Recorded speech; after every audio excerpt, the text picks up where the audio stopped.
Now we're going to review the movie Venom, There Be Carnage. I watched this opening night, and I was a little skeptic going into it because, one, the first one was okay. Was not the best Marvel movie or the best superhero movie. It's not even really a superhero. It's like an anti-superhero.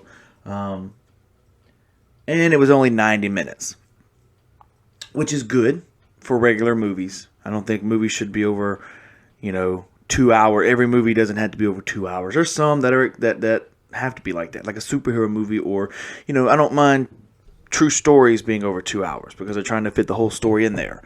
But a John Wick doesn't have to be 2 hours and 15 minutes. Hey, a quick hour and 40. There we go. But like I said, I was skeptic going into this movie. Okay. I liked it. But I don't like the fact that Tom Hardy and Venom are goofy. I do not like the fact. I've never read the... People have told me that Venom was goofy in the comics. I don't know. But I just think it was a little bit... They went too far in some parts of the movie. And I think the movie was actually rushed, to be honest with you, because they were trying to fit everything. And this is the worst part about a superhero movie. I think they were trying to put everything into a 90-minute movie. And for some reason, it ended up being a dud. Now, with Marvel, you have to understand that they do everything for a reason. And maybe the reason for this 90-minute movie was to test and be like, okay, well, let's test if this does great and we can actually fit the whole storyline into 90 minutes. Maybe the movies from past Eternals or past Spider-Man will be around the 90 to 100 minute mark. Possibly. But they were also telling a story. But here's where you don't get with the superheroes. With any Marvel or DC movie, you get a 2.5 hour movie because you're trying to build the story. You're trying to build the villain.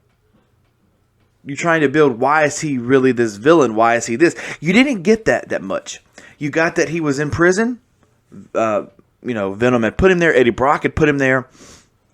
And the movie, he kind of breaks out of prison, and that's the whole point. He breaks out of prison, rescues this chick that was his wife at one point, and now he's going on a wreckage to defeat the people that put him in prison and separated him and his wife. That's all fine and dandy. It was a great story.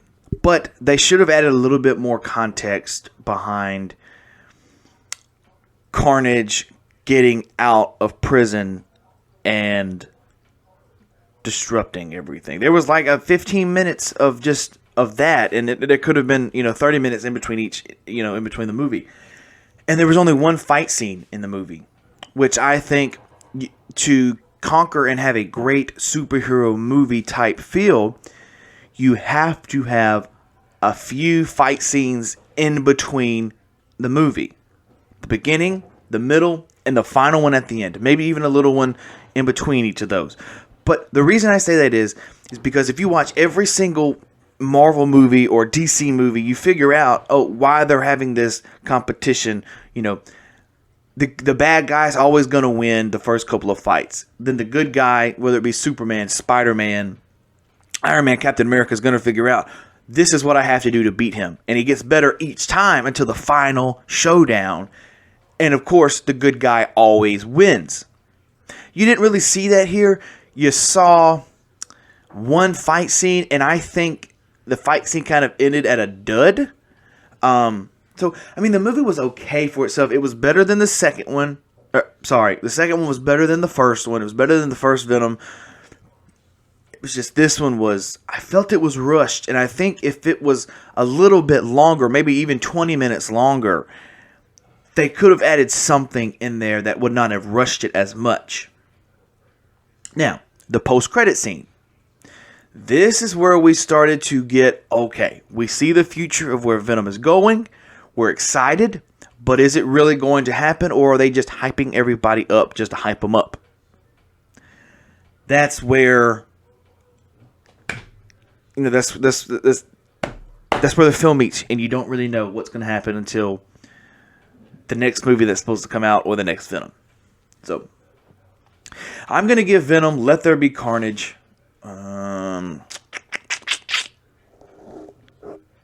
3 out of 5. I give it 3 out of 5. I gave the first one like 2. This one was slightly better, was not the best. But if you did like the goofiness from the first Venom, then obviously you're going to love the goofiness in this one. I'm just not a Tom Hardy fan.